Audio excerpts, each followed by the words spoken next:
Now, before we get too deep into marketing with Pinterest, we should first tackle the optimization of our Pinterest account for the search engines. Now, I wanted you to have a basic understanding of Pinterest before we dove into the SEO stuff in hopes that these steps will now make more sense. Now, I briefly touched on a couple of these things when we were setting up our account and pin boards, so some of these may sound familiar. And ideally, you may consider watching this video a couple of times. One, straight through the first time, the second time with a notepad ready to take notes. Now, what we're shooting for here is the optimum optimized Pinterest account. That being, your Pinterest account is optimized as a whole, your profile is optimized, your boards are optimized, your pins are optimized, and the site that they came from, assuming that you have control of that site, in other words it's your site, is also optimized, and that they are all optimized for a particular keyword or phrase. Now, that's the ultimate. Are all of them going to be that way? No.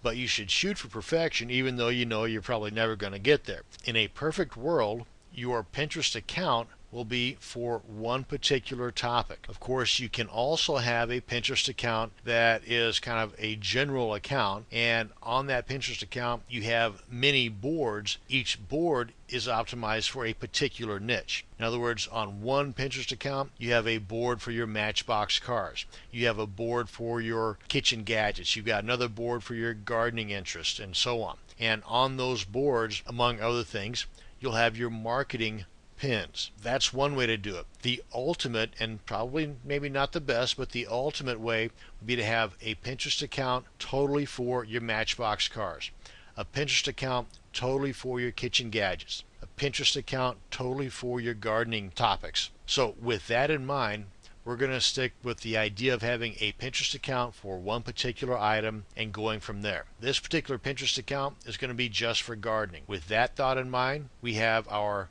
profile page. We get there by going to settings.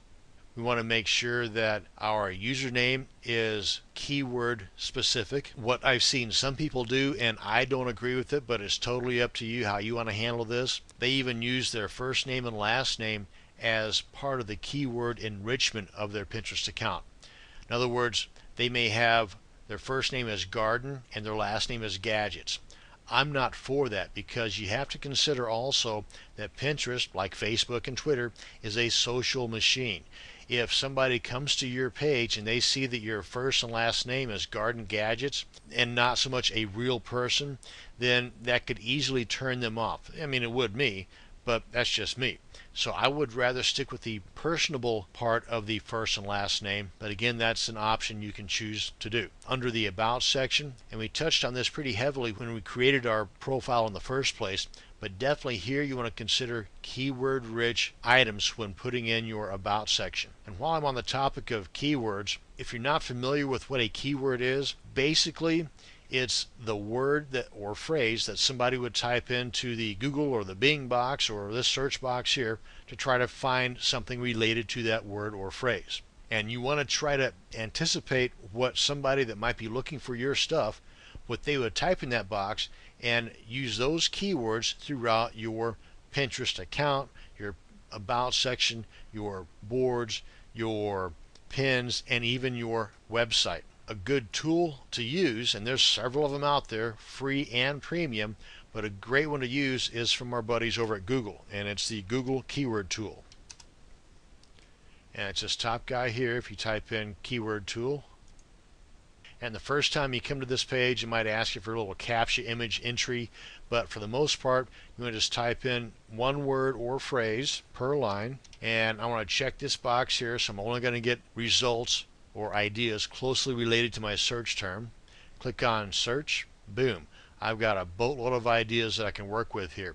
And for that matter, these could be several boards that are going to be on my gardening Pinterest account. And what I might want to do is go ahead and download these. This will download them either in a, let's go with all results, can download them in an Excel file. And if you do not have Microsoft Excel, there's a free alternative that's just about as perfect as you can get, and that's from OpenOffice. You can try that at openoffice.org. Download the suite of tools there. You'll have a Well, I don't want to get into that now, but basically download this to your computer and do this with every single keyword search that you have. Keep these in your folder structure for that particular niche, and you can always refer back to these later on. But as you can see here, I got a whole bunch of them. This even gives me competition being high, which isn't really a good thing, but it does mean there's a high demand for it. And you can see here that on a monthly basis throughout the world, there's roughly 33,000 searches for raised bed gardening. So this gives you an idea of just how popular this particular phrase is. So anyway, that's a good keyword tool that doesn't cost you anything. So that's optimizing your profile. Same thing with your boards.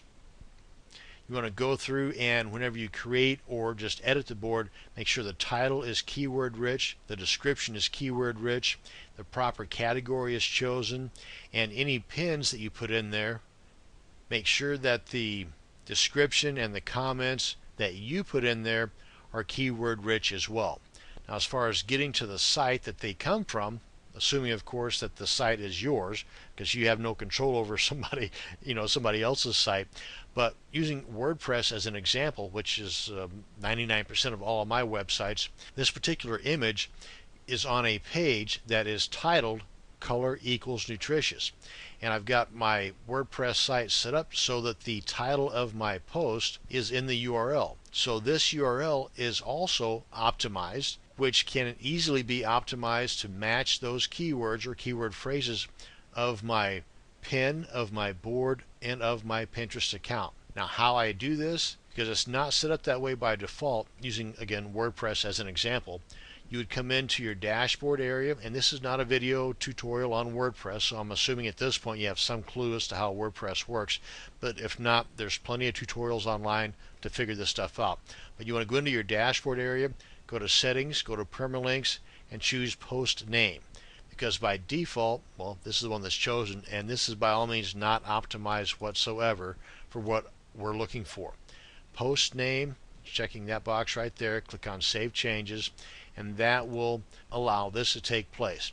So you could have a blog post of beet soup, and that would be great for a pin just like this. Well, borscht, beet soup, same thing, right? Just to give you that kind of an idea, that's the ultimate optimization for search engines. Striving towards that the best you can, that's all you can hope for. Try to have your site that your images are coming from to be optimized. Try to have your Pinterest account optimized.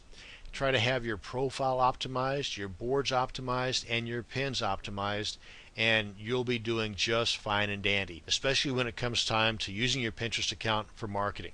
Now, thanks for watching, and if need be, watch it again. Talk to you in the next video.